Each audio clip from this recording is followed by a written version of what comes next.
আমাদের কোটালীপাড়ার রীতা বিশ্বাস নামে একটি সনাতনী বোন 11 বছর আগে একজন মুসলিম ভাইকে বিবাহ করে নাম হয়েছিল রিক্তা খানম। আজ 11 বছর পর্যন্ত তার সঙ্গে সংসার ভালো মন্দ সময় কাটিয়ে একটি সন্তানের জননী হয়ে আজ স্বামীর অধিকার এবং সন্তানের অধিকারের দাবিতে ঘুরে বেড়াচ্ছেন আমাদের কোটালীপাড়ার বিশেষজন ব্যক্তিদের মাঝে এবং সাংবাদিকদের মাঝে। তথাকথিত সেই সাংবাদিক আজকে তার কাছ থেকে হাতিয়ে নিয়েছে 8-10 লাখ টাকা এবং এখন আর তাকে স্ত্রী রূপে গ্রহণ করতে চাচ্ছে না, তার সঙ্গে কোনো যোগাযোগ নেই। এই ভিডিওটি আপনারা একটু দেখুন, তারপরে দুইটা কথা বলতেছি আপনাদের সঙ্গে। বিয়ে করছে যে সাংবাদিক, তার নাম কি? শেখ কামরুজ্জামান রানা। কামরুজ্জামান রানা আপনাদের বিয়ে করছে? জি। এখন সংসার চলে না, ঠিক আছে, বন্ধ হয়েছে। কতদিন সংসার চলছে একসাথে? 6 মাস। 6 মাস। ধর্মীয় রীতিতে বিয়ে করছি ওই যে কোর্টের মাধ্যমে এভিডেভিট করে। ওই জায়গার নাম হলে রিক্তা খানম। ওই রিক্তা খানম। জি। তো আপনি মুসলমান হয়েছেন? জি। এখন সেই কাগজপত্র আছে সব? বিয়ের কাগজ আছে, কিন্তু আমি তো ব্রাকে চাকরি করি, ঠিক আছে। তাহলে আমি যে সময় ছুটিতে যাবো প্রেগনেন্ট অবস্থায়, তখন বলছে যে তোমার বিয়ের কাগজ দাও, কিন্তু বিয়ের কাগজ চুরি করে নিয়ে গেছে আমার বাসার থেকে।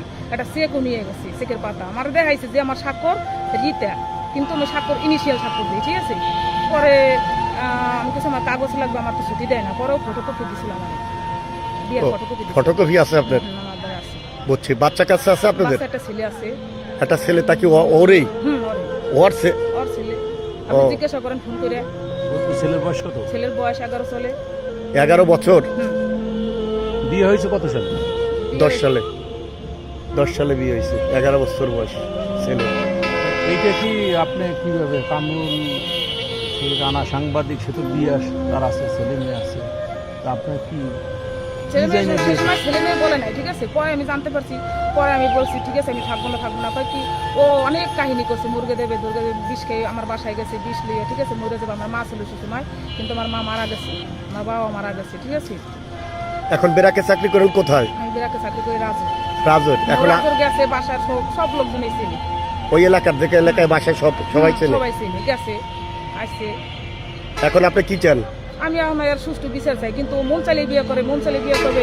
আমি একটা হিন্দুর মেয়ে, ঠিক আছে, আমার জীবনটা নিয়ে ছিনিমিনি খেলছি, এটা ঠিক না। তা আপনার জানা মতে কি ওই যে বউ নিয়ে সংসার করছে আপনি এছাড়া কি আর কারো জানাশোনা আছে? শুনি যে মোটরসাইকেলে ঘুরে এক সাংবাদিক। আসলে ভিডিওটা তো দেখলেন আপনারা। আমি এই ভিডিওটায় বেশি সময় নেব না, ছোট্ট দুইটা কথা। আমি সমস্ত সনাতনী বোনদের একটা কথাই বলবো যে দেখুন, ভালোবেসে যাকেই বিবাহ করেন, কিন্তু বাস্তব লাইফটাকে অন্তত পক্ষে নিজের সেই সেফলিভাবে জীবনটা তো কাটাবেন। কিন্তু আসলে আপনারা ভুল পথে ভুল জায়গায় পা দেন, যার কারণেই শেষ পর্যন্ত জীবনটা আজ এই পথের ধুলার সঙ্গে গড়াগড়ি খাচ্ছে। আমি সকলকে অনুরোধ করব যে এই বোনের মতন ভুল কেউ করবেন না। সকলেই তার নিজ নিজ ধর্মের জায়গায় থেকে একটি একেবারে অবহেলিত ছেলেও যদি হয় আপনার নিজ ধর্মের, আপনি তাকে বিবাহ করুন। তারপরে আপনার লাইফের সমস্ত দিক অধিকার, আপনার ধর্ম, আপনার অধিকার, আপনার সামাজিকতা, আপনার সম্মান, সমস্ত কিছু টিকে থাকবে। এই ভুল কাজ কেউ করবেন না। আসলে আজকে এই ভিডিওটা দেখে নিজের কাছে এতই খারাপ লাগে, কারণ মেয়েটাকে পার্সোনালিভাবে খুব চিনতাম, জানতাম, সেই ক্ষেত্রেই আমার খুব খারাপ লাগছে। নইলে আমি এই সব ভিডিও করি না। তারপরেও আপনাদের উদ্দেশ্যে এই ভিডিওটি করলাম, শুধু একটু আমাদের সনাতনী বোনদের এই বিষয়টাকে একটু জানানোর জন্য, বোঝানোর জন্য, যাতে তারা এই ভিডিও দেখে কখনো নিজের জীবনের কোনো ভুল সিদ্ধান্ত থেকে সঠিক সিদ্ধান্তে পৌঁছাতে পারে। সকলের মঙ্গল কামনা করছি। সকলে ভালো থাকুন, সুস্থ থাকুন। ধন্যবাদ সকলকে।